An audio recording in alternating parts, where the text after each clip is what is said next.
Mom was good news. This week would have marked Mom's 100th birthday and 6 years almost that she passed into eternity. And while we miss her dearly, we want to celebrate and reminisce and remember a lot of the great qualities that Mom was. And today we're going to start off with the good news of care.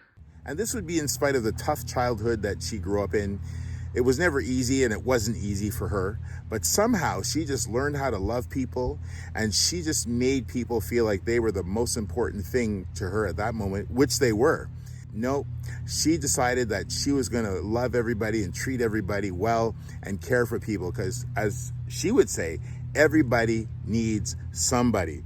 The hurting, for the lonely, the down, the depressed, and it really made a difference. In fact, her motto all of her life was, "It's going to get better." The second part of good news care is that when things weren't easy, Mom would always direct us towards God. She would say that the most important place that you can go was to Him.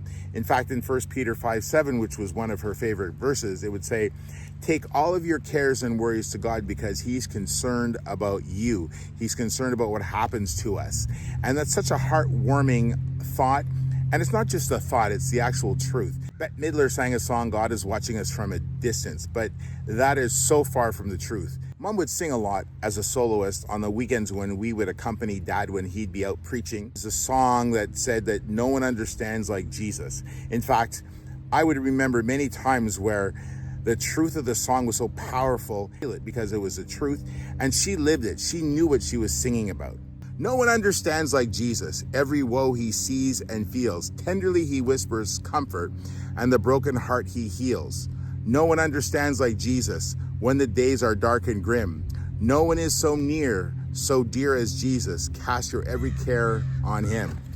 Mom was always good news.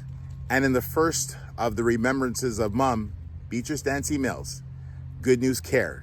It really helps and it really matters.